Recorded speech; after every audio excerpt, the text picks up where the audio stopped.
I mean, think what would happen if half the people on Earth died tomorrow. The half of us that are still here are not going to be able to fix electrical lines at some point. We're going to lose power. You're not going to be able to keep the whole grid up. You might have somebody who's an electrician and has an idea what's going on, but what happens when that guy goes?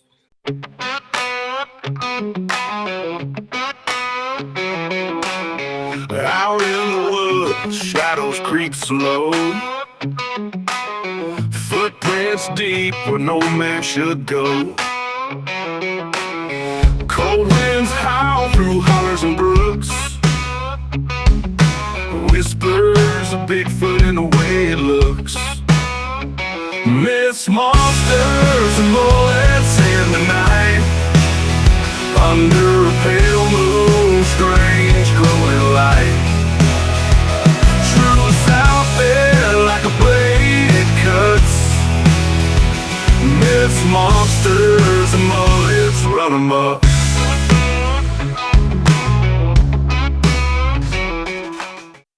What's going on, guys? Welcome back to Myths, Monsters, and Mullets. I am your host, John Methenkamp. If you have a paranormal encounter you'd like to share, you can email me at mythsandmullets@gmail.com. And when I say paranormal, you know what I mean. UFOs, cryptids, ghosts, Bigfoot, anything weird, I want to hear it. mythsandmullets@gmail.com. The amount of support you guys have been giving me over the last couple months has been absolutely outstanding. I really do appreciate it. If you haven't yet, and you like the show, subscribe, like, comment, and share. Tell a friend about the show. If you don't like the show, tell an enemy about the show. Because obviously, if you don't like it, they will, and I'll still get a subscriber. After you're done with this episode, look at the description. You're going to find all my favorite podcasts down there. Nevermore Hollows, Drunken Cryptids, Chumming with the Spirits, and so much more. Speaking of those guys, we're all going to be at the Ohio Bigfoot Jamboree, October 4th, 2025 in Ada, Ohio. The Ohio Bigfoot Jamboree is put on by Cryptids of the Corn. Last year was a blast. This year is going to be even bigger and better because I'm going to be there, and the three that I just mentioned are going to be there. Come see me. Come see the rest of the guys. Get your picture taken. Find out a little bit about us. We'd love to see you there. Tonight's episode is a good one. It's part 2 with Brian Goddard. If you haven't yet, go back and listen to last week's episode because he had an amazing Sasquatch encounter back when he was a kid. You don't want to miss that. Tonight's episode is a continuation of our conversation where we talk about Dogman, UFOs, everything paranormal. Sit back, relax, and enjoy the show.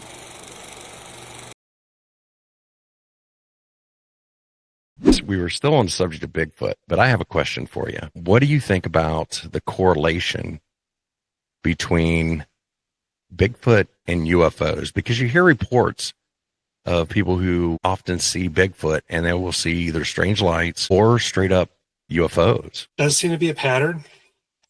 A lot of times they do. One succeeds the other. Here in Ohio, as well as a Sasquatch hotspot, we are also a UFO hotspot, particularly along Lake Erie, which, interestingly enough, where my parents live in Pennsylvania, is 20 minutes to the lake. And Ashtabula, the Ohio side of where we were, bumps up against Lake Erie. They have a massive coastline. So it's very possible. There have been a lot of sightings over the last couple decades there. There's still sightings sometimes in the Ashtabula area. There's sightings all along Lake Erie, which is another interesting fact because it does seem like a lot of UFO sightings have a correlation with water. Now, why is that? I don't know. I've heard different theories that they go underwater because they need fuel and they take something, do some process with the water. We're basically international interspatial truck stop, intergalactic truck stop, if you will, which maybe that makes sense. Hydrogen, power. I don't know, but it's also possible that much like us, if they take the Roswell Greys, for example, from the rumors that we've heard of them, aside from being gray, they have 2 eyes, 2 legs, two arms, 2 hands. I don't know if they necessarily have a nose or just an opening, and they have some kind of mouth. So if the ones that allegedly crashed, let's just go off the premise that they crashed. Some of them did survive. That means they can breathe our atmosphere. Air Force Base. Yep. And that supposedly, so if they did survive, right, that would mean they could breathe. They could breathe our atmosphere. So I would assume that their biology, at least in some way, is kind of like ours. I'm not saying they have a heart, and I'm saying that they perhaps eat the similar things. They drink water. Water is the source of all life as far as we know, right? And we believe there was once water on Mars, and if there was once water, there was probably life. There's all sorts of theories that Mars used to be much like Earth. So if that's the case and water is the galactic source of life, then maybe that's why they're stopping. It's simply to refuel, not just water, but perhaps, or not just to take energy out of the water. Perhaps they're stopping because they simply require water just as much as we do. And Earth is certainly an abundance of water, so it's not hurting anything from a ship here or there taking a couple of gallons. You know, possibility, I don't know, but it does seem strange that they do correlate by water. It also seems strange that they coordinate by Sasquatch sightings as well. Are Sasquatches aliens? Maybe. I doubt it. Maybe when they're at the truck stop, they're letting their dog out to pee. Because you see that all the time at the truck stops and at the rest areas.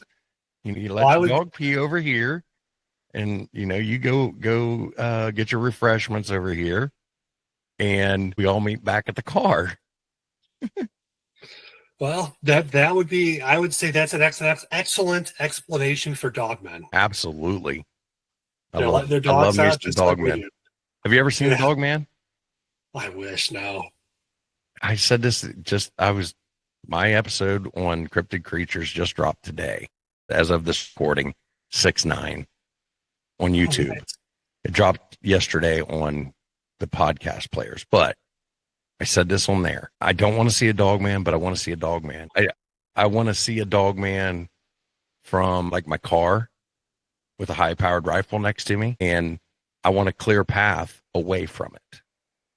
Because I've never heard of a really good encounter with a Dogman. And I could be wrong. I'm just talking about the encounters I've taken. I've never heard of a good one. Have you? No, I've never heard of one. I've never talked to anyone who's necessarily had a good one, nor have I ever watched a documentary that talks about a positive encounter with them. They generally seem to be much more aggressive than Sasquatches are, at least the ones down here, not so much in Alaska. But they seem to be much more territorial, perhaps. Almost more animal than human, where a Bigfoot, Sasquatch, they almost seem to walk a very fine line where they're almost just a little bit more human than they are animal. But the Dogman seems to be the opposite of that, where they're much more instinctual, they're much more predatory, and more or less we're just the next meal. Did you ever hear that encounter? I think it was in Youngstown with the guy in like the old steel mill. You ever hear that along the railroad tracks? No, I'm gonna find it and I'll send it to you. Oh, please do. Yeah, I know there was. I can never remember if it's Defiance or Alliance. The Defiance Dogman. Yes. Yeah, there were a rash of sightings around there. Yeah, back in the 70s, and it made the newspaper. And I can put links in the description of this episode of where you can find these newspaper clippings. But that one was weird because one of the reports, the Dogman was wearing clothes. So it's interesting you say that because I can't believe these words are about to come out of my mouth, but I've recently been watching documentaries about werewolves, and I try to keep an open mind as a researcher, investigator. You can't close anything on. Anything is possible. Anything could be out there. There's so much we don't understand. Could a werewolf exist? I would like more information. But I have recently been reading about it, and people have had unusual encounters that could fit that description. I think some of the documenters maybe just taking a few liberties here and there. I'm not necessarily seeing the dots connect, but I'm not saying that's not happening either. There's And also I don't know that. reports though of Sasquatch stealing clothes and putting them on though too. But that's like older, like in the 1800s. So you got to question whether it was the times where they weren't talking about genitalia in the newspaper. So they were like, well, this hairy man, and to avoid the question of was it male or female, well, we couldn't tell because it had clothes on, because it stole clothes off Jane's clothesline before it got solved. So I don't know, but there are reports of people saying Sasquatch is stealing their clothes. So could Dogman be doing the same thing? Sure. I mean, if you go back to Native American lore, some of them essentially are skinwalkers. They can change their shape. They can take the appearance of different animals. Despite how we like to think of ourselves, we are in fact animals. We may be at the top of the kingdom, but we're still animals. So Right. if they can take the shape of something else, who's to say they can't take the shape of us? Now, is that a biological process? Is that something that would fall under the supernatural realm of a level of science that we don't understand? Or are we seeing something that's not necessarily happening? It's appearing to us that we're seeing because they're using some form of technology from, as we talked about, our extraterrestrial friends that seem to be floating around. If you really want to go down the rabbit hole, as far as extraterrestrials and Sasquatches go, you can go back to the Anunnaki 7,000 years ago in Babylon and Mesopotamia, Samaria, where they all have their own legends, not only of Sasquatch, but they also talk about the Anunnaki and other beings that came from the sky. So this is not necessarily a new thing. This is all the way through recorded history. There's some kind of unexplainable event. And again, if we take it back to what language was available in ancient Samaria, in Mesopotamia, and Babylon. You see something come out of the sky. You saw a ship. What would you call it? Perhaps a chariot, right? Perhaps they're gods because gods live in the sky, so they must be gods, and they're in a chariot. If they would use terms that they could explain it, because we as humans, we have a nature, we have to put it into a box. So they would explain it, they would define it. And then they know what it is. And then everybody can know what it is. Because that's what we have to do. And then we have to tell everybody that we've discovered something. You know what I mean?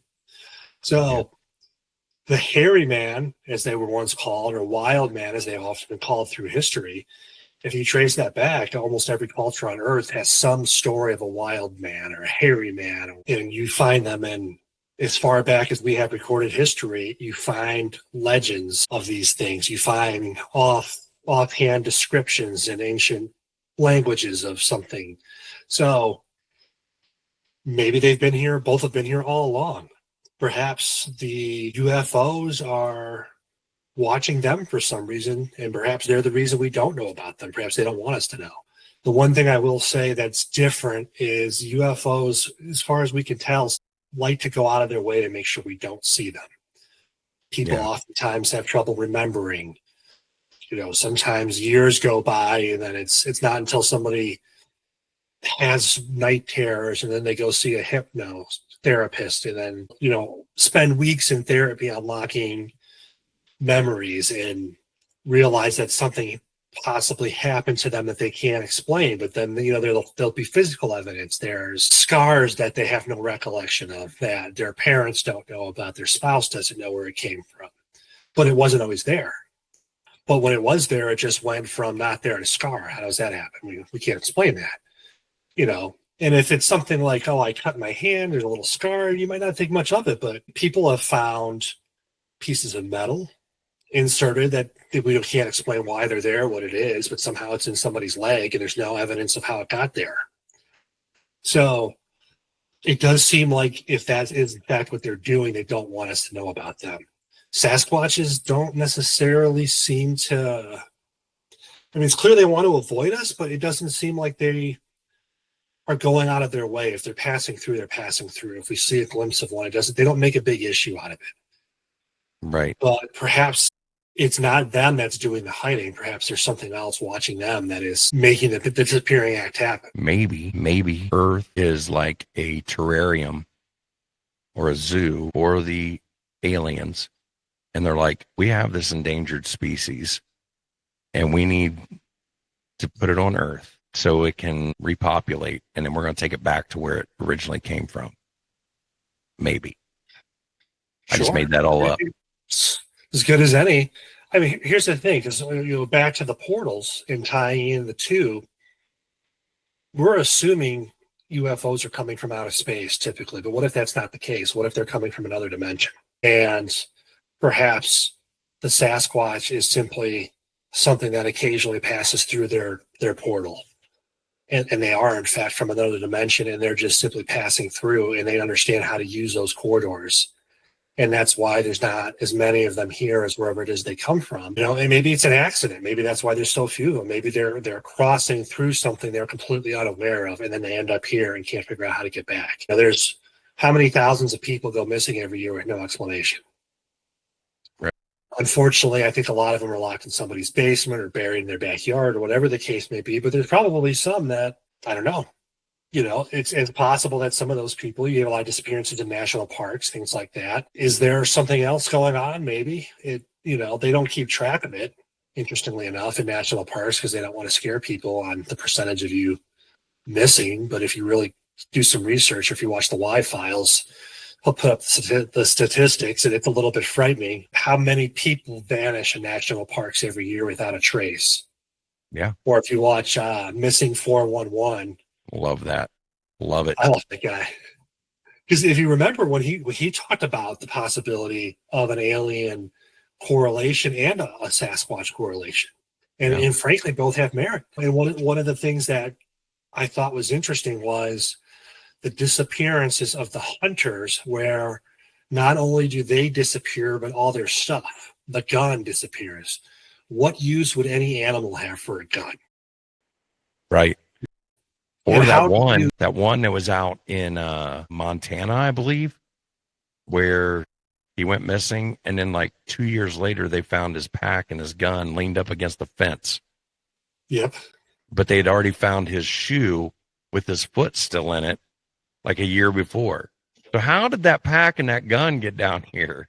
Well, and that's the other thing is the one guy. Remember the one guy that was walking through the snow, and they said that he had hypothermia and his shoes were soaked.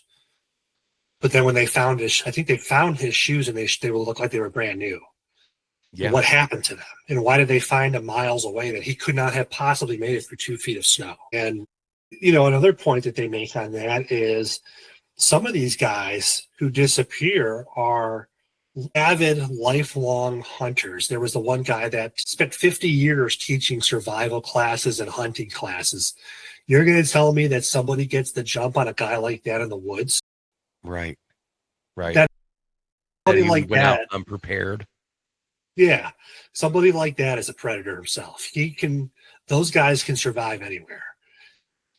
So you're telling me that some animal got the drop on him after all those years, or some person got the drop on him that he didn't fight back, that he doesn't know how to pick his gun up on short notice and aim quickly enough to get a shot off that's going to wound someone or something. Right. I just always found that, there was a lot of things about that particular case I found weird. And when they talk about the Sasquatch angle, that makes a little bit more sense from what we know. They can just kind of turn on you. And frankly, seeing something like that, maybe the guy froze. Right. Speaking of that, what about those two guys that went missing outside of Portland just last Christmas? I didn't read about that too much. Really? No. Huh. We'll talk offline about that then. Yeah. Yeah, I had some medical issues last year, so I missed a lot towards the end of the year. Yeah, I'll send you some information on that. Yeah, please do. That's a weird case too. Let's just say two guys go missing who were Bigfoot hunting, searching, whatever you want to call it, investigating. They went out on Christmas Eve. They were found, their bodies were found like 2 days later. And the exact same day that they were found, the search and rescue warehouse or whatever, everything got stolen that night. How bizarre. Just a coincidence though, right? I'll send you the info on that. But anyway, going back to the Native American thing, And now we're going to talk aliens and UFOs and grays. Have you ever seen that video of the tribe from the Amazon, South America, where they're in their native garb? Pretty sure they're wearing like a loincloth, and they show them a picture of a gray alien, and they didn't know what an alien was. Like they were trying to describe it, and they like, no, we don't know, but they show them a picture of it, and they're like, oh, those are the ant people. Like immediately, Yep. That's the ant people. They come out of the mountain. So maybe that goes back to the portal thing. Well, maybe they're not coming out of outer space. They're maybe coming out of the ground or out of the portal in the mountain. Yeah, that's interesting because the ant people supposedly fled the destruction of Lemuria, and they went to Mount Shasta in California, which today is a UFO hotspot. It is a Sasquatch hotspot. It is a paranormal hotspot, and it is just plain weird hotspot.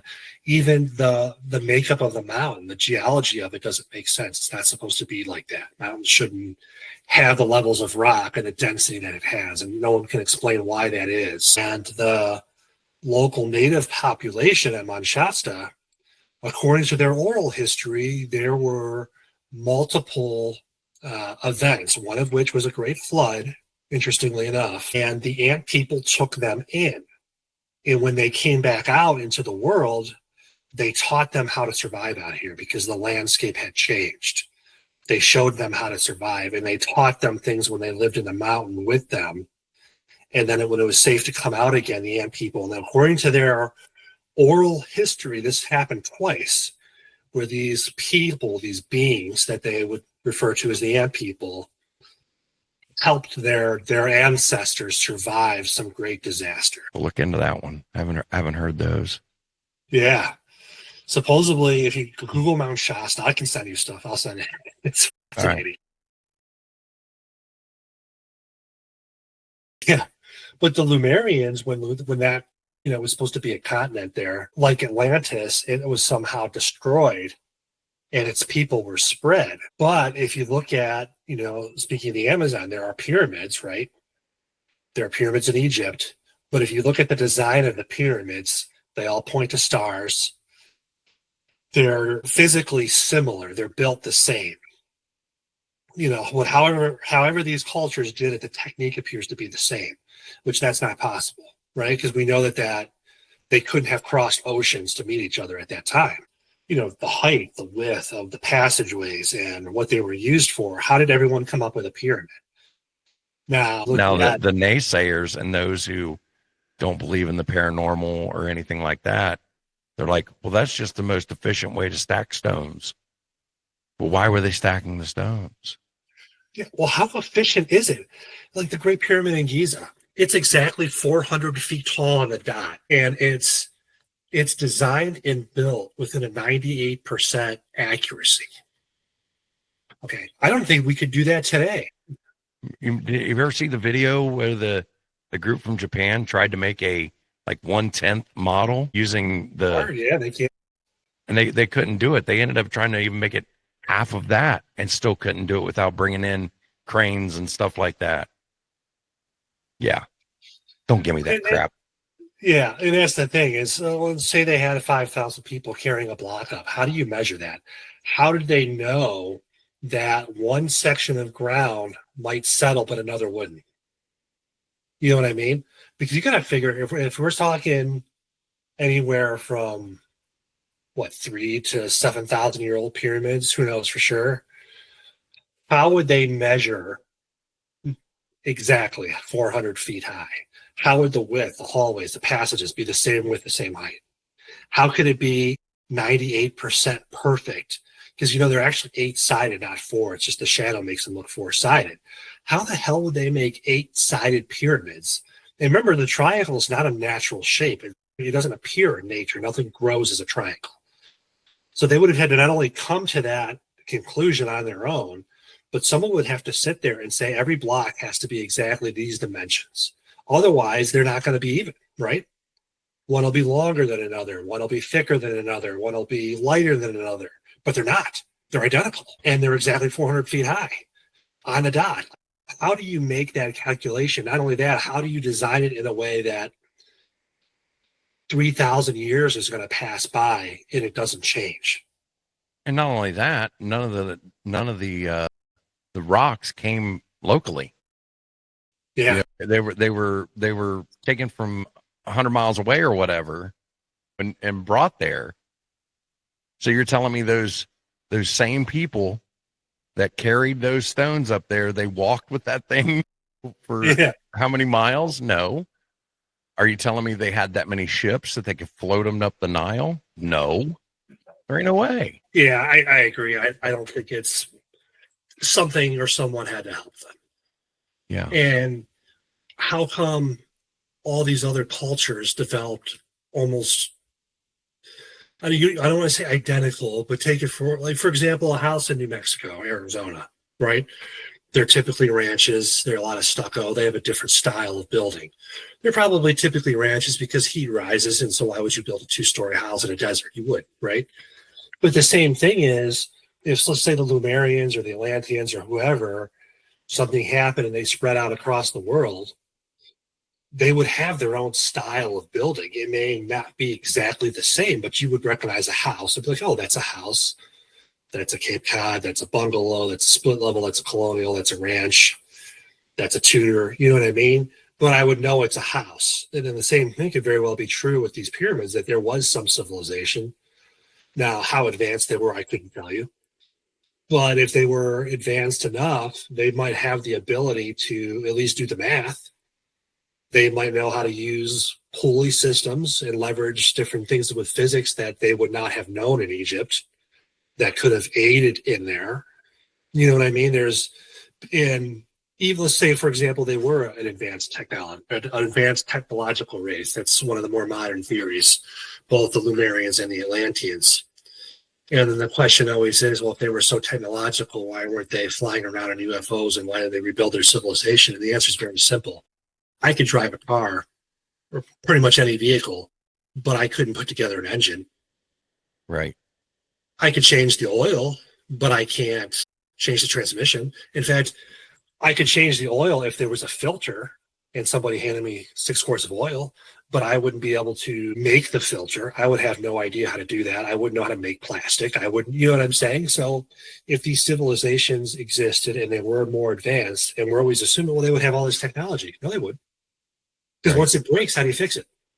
You know, once the parts, where does it go? So if you're you're fleeing a natural disaster, right? You're going somewhere else. You're going to take what you can take that's going to help you survive. You're not necessarily going to take the blueprints of how to build an intergalactic spaceship, right? So perhaps what these pyramids are is their way of keeping something of their culture left, because that's the only thing that they could do with the tools that they had. But they had knowledge enough to do some more things that the local populations wouldn't have had, but they don't have the knowledge, the skill set, the tools to make plastic or whatever they would have used. You know what I mean? Just like we would. I mean, think what would happen if half the people on Earth died tomorrow. The half of us that are still here are not going to be able to fix electrical lines at some point. We're going to lose power. You're not going to be able to keep the whole grid up. You might have somebody who's an electrician and has an idea what's going on, but what happens when that guy goes? Right. You know? Well, So, you can just look at any natural disaster. Okay, power goes out and everybody freaks out. Okay, because they like, well, why didn't you just build a generator in your house? Well, why didn't you create a water pump to get water going again? And that goes back to what you're saying. Just because a civilization has a certain technology doesn't mean every individual in that civilization has the knowledge or the technology to do these things. and look at what's happening with us right now with AI, computers. We're sacrificing the knowledge of simple tasks, right? Because okay, well, a computer can do it better. Well, then what happens in 2 generations when you ask someone to do that task? They're not going to have a clue because the computer's been doing it their entire life, right? Just like how if you take a car manual from like 1950 versus one from now, the one from now says, go to the auto zone and have them check your sensors and it'll tell you what's wrong and then take it to the dealer. It's like 3 pages long. And then the rest of it, the 35 pages, are all legal disclaimers so that you can't actually get anything fixed, and you have no repercussion, and they basically own you. Right. Whereas in 1950s, it would say, oh, this could be the result of a radiator leak. Here's how you change the radiator. Here's how you change your brake pads. Here's how you change this. Here's how the steering column works. Have we gotten a lot more advanced with cars? Sure. You can get one now that'll drive you around the clock, But how would you fix that car? What if it breaks down? What do you do to fix that? And if 100 years from now there's no mechanical vehicles left and it's all computerized, well, then it means there's no auto shop. That means no one learned to work on cars. And from what I've been reading, Tesla wants to have all their plants automated in the next 10 years. They want to have machines even building that, and then someone repairs the machines. But that's all supposedly going to be software, right? There's going to be very few people that manufacture the machines because they're going to manufacture themselves. So that knowledge is gone forever. We lose it. So if a disaster happens and we have this great technology, and then we go, okay, we're going to go to this island. Great. Now what? Eventually the Tesla's going to die, and then that's it. We don't know how to build an electric grid. We don't know how to even make another Tesla. We don't even know how to build a tire. We have no idea what to do. I mean, ask any kid right now how to use a rotary phone. Seriously, they don't know how to use a rotary phone. There's a video on Facebook where they put it in there and they're trying to figure out how it works, and they have no idea what's going on. They're looking upside down. Yeah, completely clueless. Yeah, like they're trying to put their fingers in the holes and thinking they're pressing buttons, and it's like, but that's basically one generation. Yeah. It's our kids that don't know how to do this thing. So it wouldn't take long for people to not know how to make fire, not know how to make all the things that we take for granted. Well, that's a great idea. A great example right there. How many people can go out and make a fire? I mean, honestly, if I asked my wife right now, she would be like, yeah, I know exactly how to do it. I'm going to bother you until you do it until you're cold. You know what I'm saying? That's probably half the population's response is, everybody, oh, I'd be fine. My uncle's a survivalist, or my best friend can do this. Well, but if you can't do it, are you going to be fine?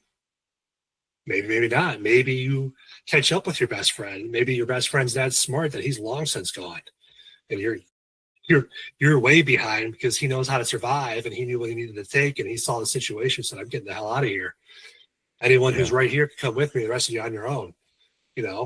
Nothing malice, but just simple fact that some people who have that skill set are going to act faster.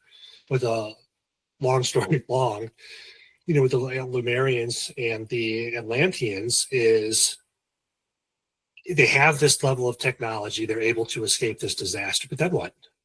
The technology's gone in a generation at most. And you're talking perhaps thousands of years, even tens of thousands of years when these civilizations were destroyed. So, how long before, if you put a car in a field and somebody doesn't go near it for 100 years, how much of that car is going to be left? Right? What about 1,000 years? Probably nothing, right? So what happened to their technology? I imagine it took an energy source. It probably stopped working. They couldn't fix it. They didn't know how to maintain it. Nobody knew how they built it to begin with. And they essentially had to start over. And they may have known how to make fire. They may have known how to make pulleys and some other basic things. And they had an understanding of physics, but no way to apply it. I can do math, but I couldn't design a building. I have a general understanding of geometry from 10th grade that I didn't do very well in. So I would certainly not recommend anyone go in my building because it'll collapse. But I understand the principle of architecture, but I wouldn't go out and be able to build something without a blueprint and someone probably to help me read it correctly. So and then that's the thing with the UFOs. Are they remnants of civilizations that have gone inside the mountain? Maybe.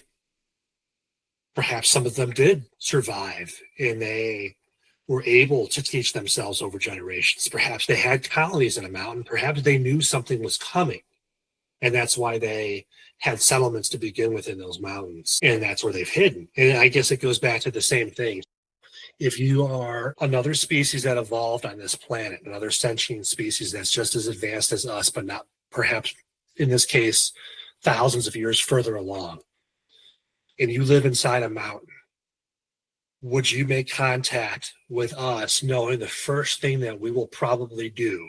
And I'm not saying the United States or any particular country. I'm just saying one of them, someone's going to launch a bomb. And, do you want, and then you either respond or you don't.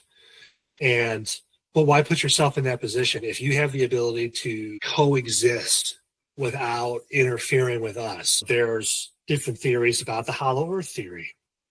And that even goes back to Sasquatches. There's a cave in Kentucky that has a lot of mythology behind it. The local Native Americans there say it's the portal to the underworld. It's the largest cave in the world. It has never been completely mapped. As far as it goes is like 2 miles down, and then it goes into a chamber that's filled with water. And no one's been dumb enough, willing to dive and try to get to the bottom of this thing and see if there's another chamber, because they think there's more chambers in there, but it's all underwater. Personally, I don't think I would want to go swim in the dark and see another chamber in a cave that's 2 and some miles down into the ground where there could be something living that I've seen in a movie somewhere, like a giant spider or something that's going to eat me. This would not be my first, I would probably wait till somebody else did it. But let's just say that there are portals and that's how they're getting in.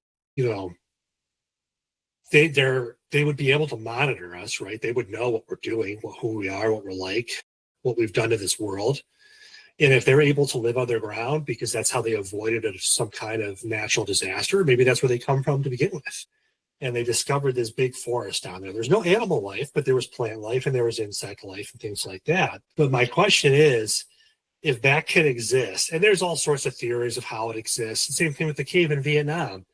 It had clearly been there for thousands of years with a rainforest in it. And there's all sorts of explanation. Oh, there's underground water, light reflects off this and that. Okay, well, if all that can exist, who's to say there's not more? Right. And how would we know? We've never really looked for it, as far as I know. You know what I mean? The governments of the world haven't, or they're not telling us. And, again, if you're at that level of technology, why would you communicate with us? We're nothing but a risk. Right. And recently they've said there's enough water trapped beneath the Earth's surface to come out somewhere between 5 and 7 oceans. They're not actual oceans. They're trapped. The water is trapped. But that amount of water is down there. And just because they don't think it's hollow or there's something else in there, well, how's the water there? Right. If that must be a hollow space for water. Who knows what's evolved down there? And you could take it one step closer to us and say even the ocean's floor. The ocean makes up the majority of the planet. We barely scrape 5% of the ocean. Most of the time, like the Mariana Trench, we can't even get to the bottom of it. A good portion of the ocean floor is ginormous. It's bigger than any continent. And we're still discovering things on Earth on the surface, and we haven't even touched what could be in the ocean, what could have evolved on the ocean floor. Just because we can't survive the pressure, we know that an octopus goes down there. We know there are fish that exist down there. They survive the pressure. Who knows what else could have evolved down there? And the other thing, too, is evolving under the water like that, you're safe from natural disasters for the most part. Something that scorches the earth, who cares? There's no sunlight down at the deep anyways. They wouldn't even know. You know what I mean? Right. But they wouldn't necessarily even know what's going on the surface. They're so deep down. If they're adjusted to that level of pressure, kind of like if you go scuba diving, you come up too fast, they have to put you in a hyperbaric chamber. Whatever lives down there could very possibly be limited by something similar because they've adapted to that level of pressure. Their body may require that. It may not. But if they've evolved on this planet, if they can breathe water, it's very possible they could breathe air too. I don't know. There's so many explanations. Right. We've been going for about 2 hours now. Right. It flies. It flies. What would you say to coming back for another interview at a future date? No, anytime. Yeah. I think because I feel like we could keep talking for about another 2 hours. Yeah. So, Brian, why don't you tell everybody where they can find you? You can find me at cryptidparanormal.com. I'm on Facebook as Cryptid Paranormal, Instagram, and TikTok. Cryptidparanormal.com, of course, is the best way. You can email me there. My phone number's there. My blogs are there. Some of the encounters I've had. I have an encounters page where people send things in. Whenever someone sends something in to me, I copy it from the email, I paste it, and I drop it in their words as they wrote it. Make up your own opinion if you believe it or not. Do your own research. It's entirely up to you. I just put people's stories out there. So if you've seen something and you want to be anonymous, or you just want your first name, whatever the case, I'm happy to honor that. Just send it in. I'll drop it and people can make up their mind. But yeah, please do check me out at cryptidparanormal.com. Absolutely. Well, Brian, I appreciate you coming on. And if you have a paranormal encounter you'd like to share, you can either get a hold of Brian, or if you want to come on my show, you can email me at mythsandmullets@gmail.com. You can leave a comment on one of my videos. We'll figure out a way to get a hold of you. Or you can find me on Facebook, TikTok, most podcast players. Just look for Myths, Monsters, and Mullets. And until next time, I'll talk to you later. Gotta go. Shadow in the pines lurking in the dusky air. Bigfoot stomps through the woods like he don't care. Lights in the sky flash green then blue. Aliens descending with a secret or two. Whispers in the breeze, cold fingers down your spine. Ghosts in the graveyard, twisting through time. Eyes wide open in the dead of night. The myths and monsters giving one hell of a fright. Oh, Myths, Monsters, and Mullets podcast, spinning wild tales of a future and a past. Hosted by John Methenkamp's fiery soul. He takes us where the wild unknown flows. Oh, Myths, Monsters, and Mullets podcast, spinning wild tales of a future and a past. Hosted by John Methenkamp's fiery soul. He takes us where the wild unknown flows.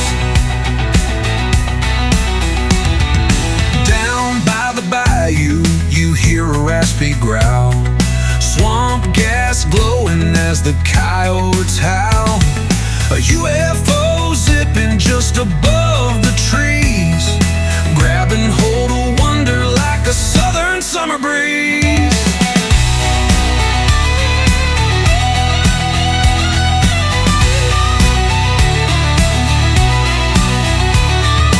Some call it crazy, others call it a lie. But listen real close as the truth passes by. The lines are blurry, the story's bold. John Methenkamp spins them into southern gold.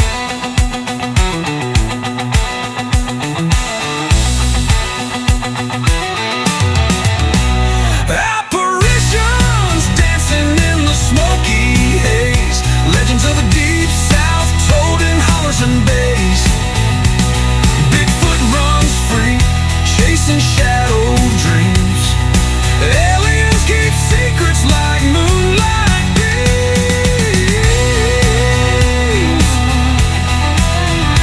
No.